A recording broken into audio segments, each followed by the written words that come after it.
Hi everybody, I'm the 100 Proof News Hound here with another episode of the 100 Years and More Show. Today we're going to be looking at the greatest social engineering experiment in the history of America, Prohibition. You know, Prohibition is the embodiment of that cautionary sentiment, I'm from the government and I'm here to help you. We'll be looking at alcohol in America from the late 19th through the early 20th century, and we're going to look at how the concept of temperance and moderation lost out to the idea of total prohibition. We'll also see how a personal moral choice morphed into a religious and social movement that ultimately made way for a political movement that changed the Constitution of America itself. First, we'll take a little look at the history of alcohol. You know, alcohol goes back, way back, to the beginning of civilization. They were brewing beer 6,000 years ago in ancient Samaria and Egypt. They were making wine 7,000 years ago in the Caucasus. There's always been alcoholic beverages wherever there's been human beings. You know, the Romans realized that alcohol had a potential downside. You know, they drank their wine cut 50-50 with water to reduce the alcohol content. And they thought barbarians were, in fact, barbarians because they drank their wine straight. Throughout the Middle Ages and into the early modern period, it was common for people in towns and cities to drink low alcohol beer instead of bad water. And that's kind of the way it was until the 17th century. Now, in the 17th century, they came up with the idea of distillation, and then they could distill a product that was 80-90% alcohol. And that led to all kinds of mayhem. The concept of temperance and moderation really took hold in the 1700s after the effects of 90 proof gin were widely recognized. And temperance and moderation, temperance was just tempering it. Try to get the people with problems to not give up alcohol, but just drink less dangerous products. Drink beer, drink cider, products that were 3 to 5% alcohol. That seemed like a more sensible way of dealing with the alcohol problem. You know, early America, that was the plan that was adopted in early America. You know, George Washington had distilleries at Mount Vernon, but not everybody could handle that kind of hard liquor. In most parts of America, around the American Revolution, there were requirements that if you were developing a tract of land, that a certain percentage of it be put aside for orchards. There you would grow apples or pears, and those apples and pears would be made into cider, which could have alcohol content anywhere from 3 to 6%. In fact, when you look at it that way, Johnny Appleseed was really just a shill for the brewing industry. But there wasn't, prior to the 19th century, there wasn't really any kind of organized effort to change America's drinking habits. The first organization that came on the national stage was the Women's Christian Temperance Union. It comes in after the Civil War in the early 1870s. They had an interesting idea, and this was more symbolic, I think, than anything else. The idea of a temperance fountain, provide the masses with clean, fresh drinking water from a beautiful source in an effort to get them to stop drinking alcohol. In Philadelphia, the Philadelphia Inquirer, May 9th, 1876, it was noted in conjunction with the centennial exhibition that was going on at the time. Catholic Temperance Fountain, the magnificent architectural adornment of the western section of the grounds, where the formality of a public trial of the capacity of the fountain was witnessed by a large assembly of invited guests. Among those present were representatives of the local and general temperance organizations, the Centennial Board of Finance, and some 30 Catholic clergy, and a number of well-known Philadelphians identifying themselves with the temperance cause. So now we've got a link between women and religious organizations and the temperance movement, and that's forming quite a significant societal movement in the 1870s through the 1880s. Here we have an article or an ad. Sorry, here we have an article from the Jefferson City Tribune, Jefferson, Missouri, March 4th, 1874. A mass meeting of ladies interested in the temperance movement was held this evening. Between 400 and 500 persons were present and organized for an association to be called the Women's Christian Temperance Union. Well, what were they going to do? They were committed to preventing the granting of any further licenses. They were not out for the total abolition of alcohol. They just didn't want any more bars or taverns in their neighborhood. And they were trying to organize on a national level to reduce the number, of places that their husbands could go and have a drink. Well, momentum grew in the 1870s and the 1880s. And for the first time, it included a call for total prohibition. Here's one of the first articles in an American newspaper with respect to the issue of prohibition. This is from the Wichita Leader, June 7th, 1888. It says here, "Victory assured. The grandest convocation of the 19th century at Indianapolis. The city never before witnessed such an assembly as gathered in Tomlinson Hall yesterday morning at the opening of the National Prohibition Convention. The building was filled to capacity with 5,000 people. So 5,000 people have come together for the purpose of exploring the concept of prohibition of alcohol. Shortly after that came the foundation of, well, if you're going to look at one organization that provided the most impetus to prohibition, it would be the Anti-Saloon League.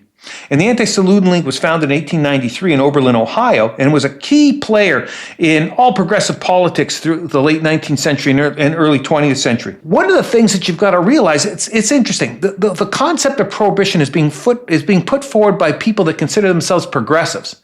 And progressives in the same way that people today consider themselves progressives.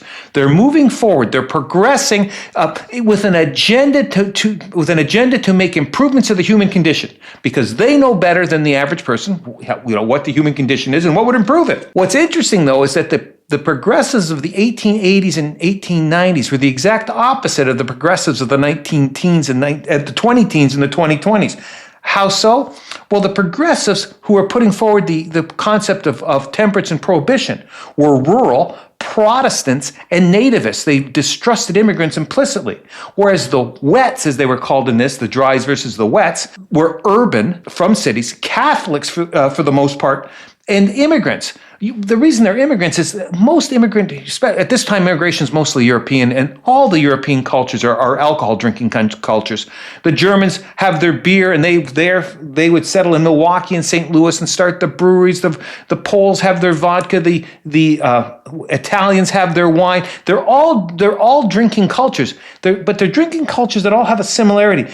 The concept of drinking is wonderful to the culture. The concept of being drunk is not. Public intoxication was highly sanctioned. They dealt with the problem of alcohol in terms of moderation and temperance, not in terms of prohibition. But that ran headlong into the Anti-Saloon League. Now, as we move into the 1900s, the organizations become stronger, and it's until you read the articles, it's hard to realize exactly how strong these movements were. Here's an article from the Omaha Daily Bee of August 1st, 1909. It says here, leaders of Women's Christian Temperance Union.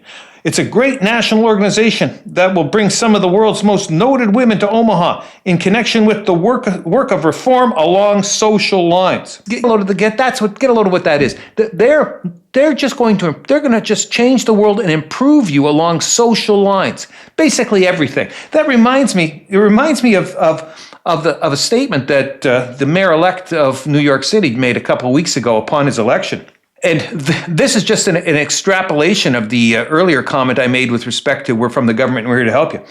He said, and this is absolutely a progressive tone, we will prove that there is no problem too large for government to solve and no concern too small for government to care about. Nothing's too big and nothing's too small for the government either to solve or care about. And that's the type of sentiment that leads directly to policies like prohibition. Well, what kind of women were members of the Women's Christian Temperance Union? Well, women like Carrie Nation. And here's an article of the Weekly Tribune of Tampa, March 12th, 1914. Carrie Nation, a pioneer in militancy. The author had met Carrie, and here's some of his observations. My acquaintance with Carrie Nation, the famous Kansas saloon smasher, and she would go into saloons, axes and clubs in hand, and smash the back bar, smash everything, cause all untold amounts of damage. Well, and why? Because she felt that smashing saloons was obeying divine instruction. And it was noted that those who heard Carrie Nation lecture never forgot it for the rest of their days. A picturesque figure as she stood with clenched fist, shouting her defiance to the world of sin. Kind of like a sin-based Greta Thunberg, seeking to alter 6,000 years of human experience with her impassioned pleas. Not everything went perfectly well for the prohibitionists. It wasn't a straight line from concept to completion with the 18th Amendment. There was blowback from, for the people that like to have a drink. There was pushback, especially from European immigrant communities. We have here's an article from the Chicago Tribune, March 21, 1910. Call for defeat of dry cohorts. So the wets are calling for a defeat of the dries. Prohibition foes tell auditorium audience they favor temperance. See liberty in peril. The forces for the wet movement felt that it was best if we frame this in terms of a liberty movement. Individual human rights, freedom of speech, freedom of association. They felt that banning a product that 90% of the public either didn't use or used perfectly finely in moderation was ridiculous. That you don't punish the product, you punish the wrongdoer. And if a person misbehaved while under the influence of that product, well, if he beat up somebody, or if he lost his job, or if he was publicly intoxicated, there should be significant sanctions for the deed, not for the item. That's similar to the way the gun control argument's being phrased at the moment. Now, Chicago Tribune, in a continuation of that same thought, call for defeat of dry cohorts, glimpses of those at anti-prohibition meeting. There's a cartoon of participants in the meeting, and it's funny that all of the people that are pro-brewery and pro-alcohol their names are basically Gustav and Gunther. They're basically immigrants. They're wealthy immigrants, and they've done really well. But through the brewing and distilling industry, even in the article here that is promoting the wet position, it's noted: dry advocates defend petition. Workers against saloons are urged to keep up strenuous campaign in city. This was a life and death struggle for a lot of these people. It was life and death with respect to the immigrants' industries of Budweiser and Schlitz and Busch. They're hanging by a thread. It was such a moral imperative for the dries that it was also considered an existential threat to society, and so they couldn't give up. They had to force the matter forward. In 1913, prohibition almost came 5 years early. In 1913. Congressman Hobson from Alabama brought forward a proposal to bring about prohibition and allow the states to vote on it. And here's the article explaining it, December 12, 1913, in the Tribune. Galleries cheer prohibition plea. Hobson urges constitutional amendment. Saloon foes put House in uproar. It says here, shattering the rules of the House of Representatives, champions of prohibition were packed in the galleries late today, and they broke into repeated outbursts of applause and actually shouted from their seats at Representative Richmond Pearson Hobson of Alabama as he pleaded for a resolution which would submit a constitutional prohibition amendment to the states. The extraordinary demonstration continued unrestricted for many minutes as Mr. Hobson proceeded dramatically to discuss the prohibition question. He actually got it put to a vote. And it almost carried. Article, December 23rd, 1914, majority of 8 votes for proposal. They needed 2/3, and it says here the ballots show 197 members for and 190 members opposed. There was an 8-vote majority, but not the 2/3 necessary to put it to the states. As it was stated in the headline, dries carry House but failed to pass bill. So the battle goes on. In an article in the Times Recorder of Zanesville, Ohio, May 11, 1914, says Ohio will be battleground state for campaign. Wayne Wheeler enlists services of several hundred at Toledo. And if there's one person whose name I want you to take out of this chapter, it's that of Wayne Wheeler. He was the force behind the anti-saloon movement. So he was the strongest man in the strongest organization. If there was one fellow that was responsible for prohibition, it's Wayne Wheeler. It's noted in the article that several hundred recruits of the pending war between the anti-saloon and liquor forces of Ohio were enlisted at the gigantic mass meeting in Memorial Hall here this afternoon. The war is on, declared Mr. Wheeler in his introductory remarks, and it really was dealt with as a war. Individual states, you should realize that individual states were allowed to modify their liquor laws. They could vote prohibition in on a local level, or they could do it by a county level. Votes of plebiscites and votes continued throughout the 19-teens. Here's the Chicago Tribune of November 4th, 1914. So it's the elections of 1914. Rum wins in 4 states in Middle and Far West. Ohio, Arizona, California, and Washington defeat prohibition. Dry may win in Colorado.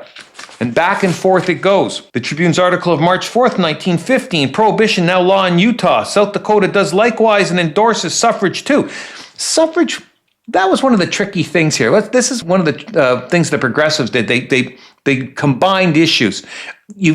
The progressive dries were often tied in with the suffragette movement and women's voting rights, and that got women even more involved in the Women's Christian Temperance Union as they saw it advancing women's rights on multiple fronts. It says here, women's suffrage and statewide prohibition will come before the voters of South Dakota at the general election November 10th, 1916. The state legislature adopted resolutions today to that effect. Here's an article, June 10th, 1915, pro-Wets. Wets will win, sure, he says. Congressman Bartholt of St. Louis defeats sees defeat of Prohibition. Now, let's have a look at that. He's from St. Louis. What's in St. Louis? Well, that's Budweiser. It's the largest breweries in America at that time are in St. Louis. And it says here, Congressman Richard Barthold of St. Louis last night predicted the defeat of Prohibition at the annual dinner of the American Society of Brewing Technology at the Germania Club. Well, of course, he's playing to a pro-beer crowd, and he's got a pro-beer position. But will his position hold? Prohibition was sneaky. The fellows doing Prohibition were interesting, and they used every tactic they could to their credit. If you're an anti-prohibition fellow like me, you're going to curse World War I because they snuck prohibition in the back door for a time because of World War I.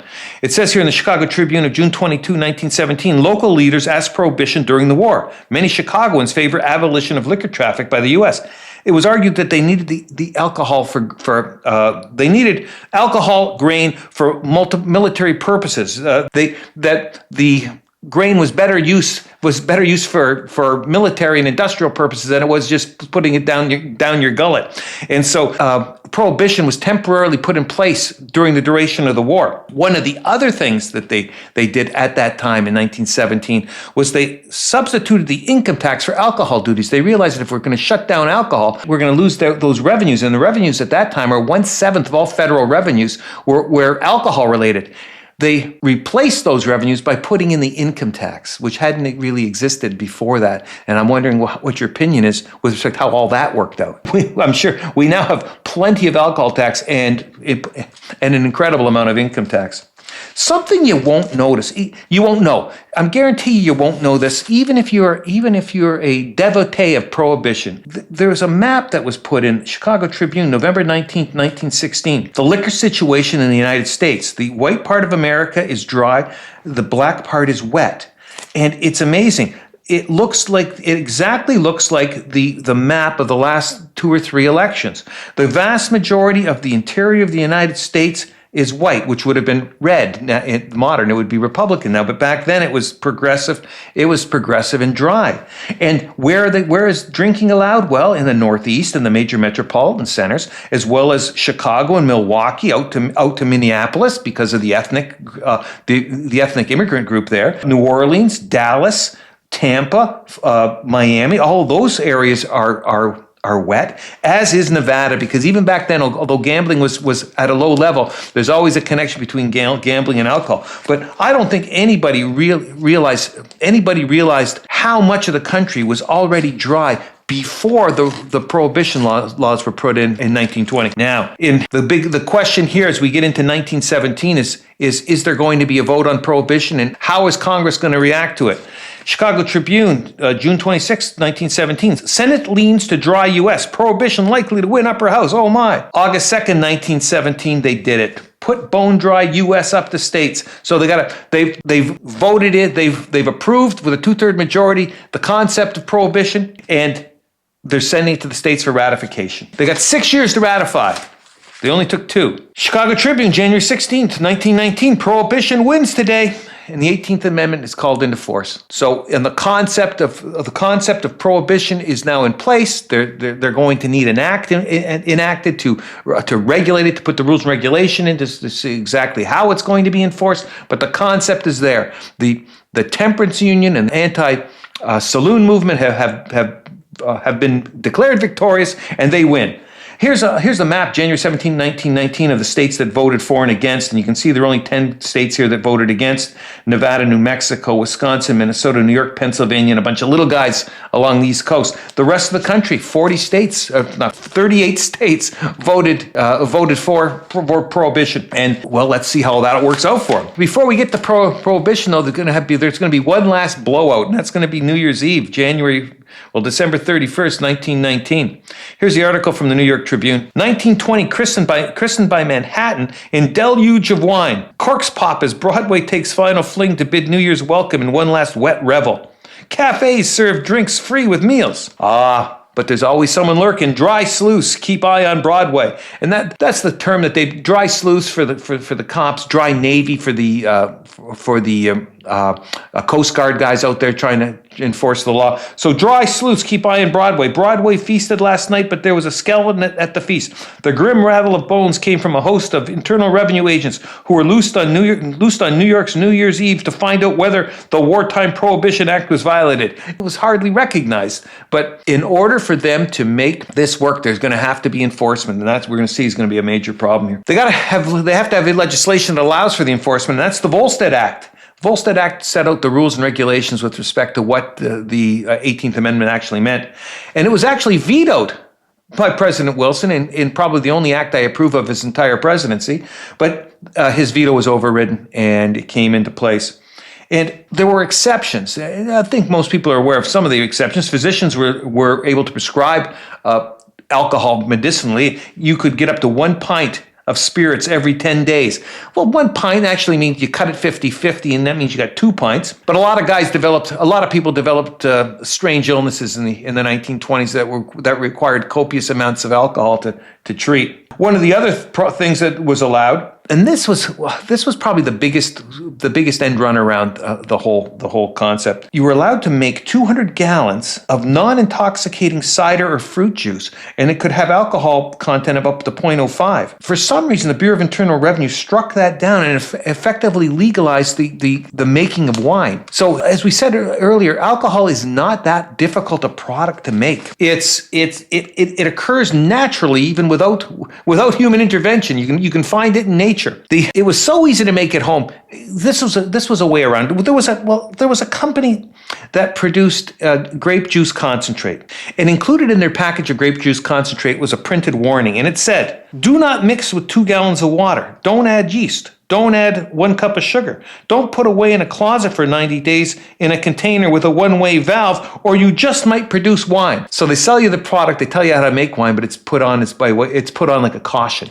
Don't do this, or you're going to end up with wine. There were several court cases that sort of led to the discrediting of the prohibition movement, of the prohibition situation. People don't like it when courts don't make sense, and here's one of them. It says here in the Brooklyn Eagle, April 2nd, 1920, carrying liquor is held illegal by Judge Garvin. Possession a crime, court rules.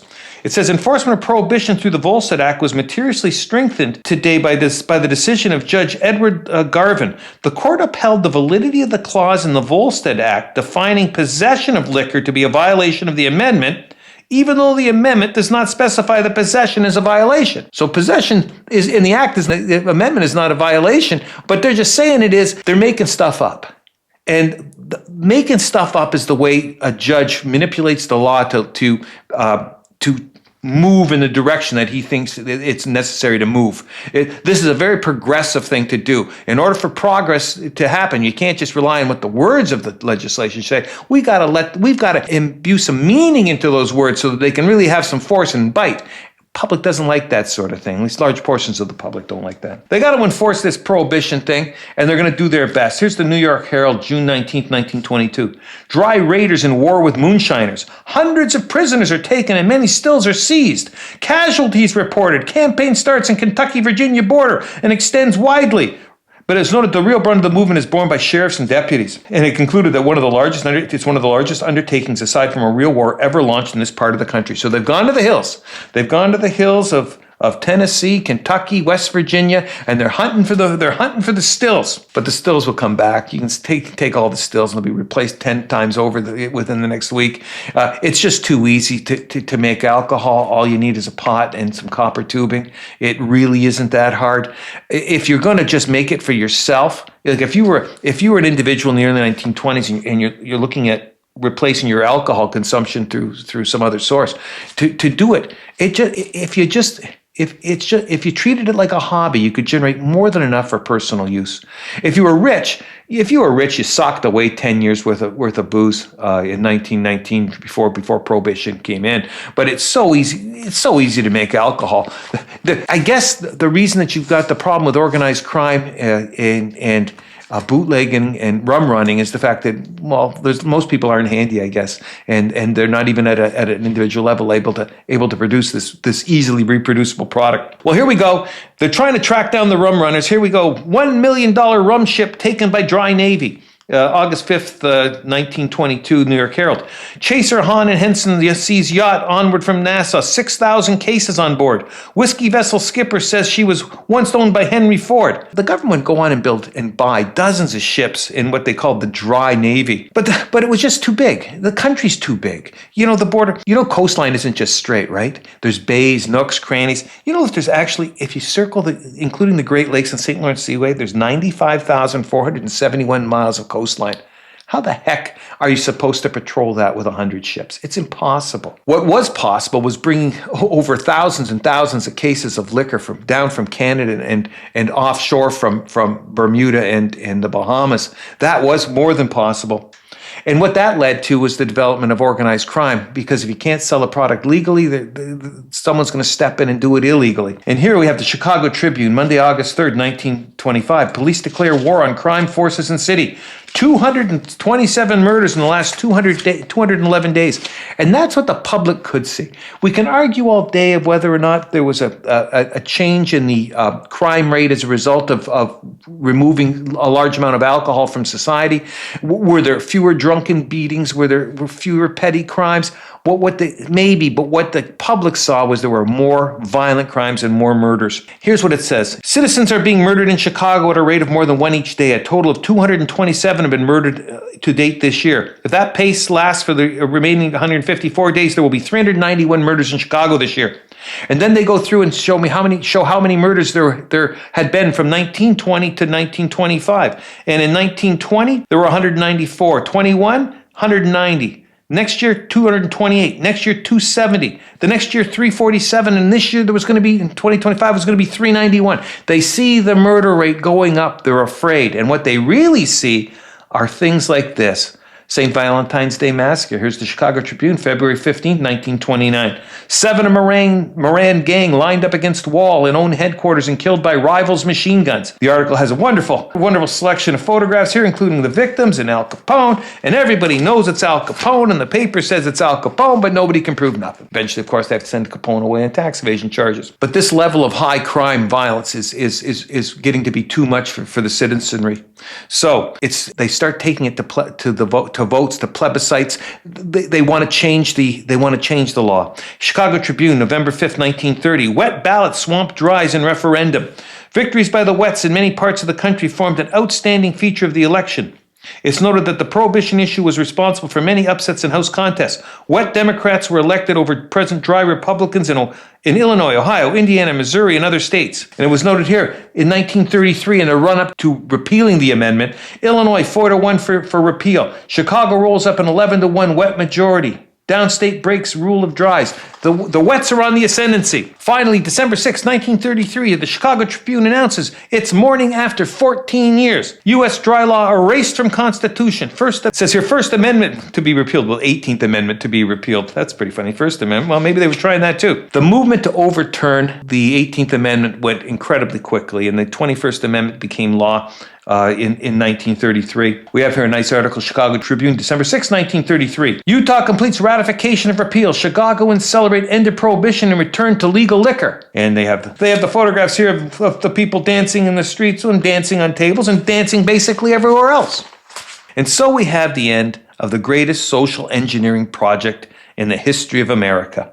And as far as this channel is concerned, this opens the door to a whole series of possible. The prohibition was different in every city, and every city has a story to tell. New York with the mafia, Chicago with Al Capone, Detroit and the Purple Gang.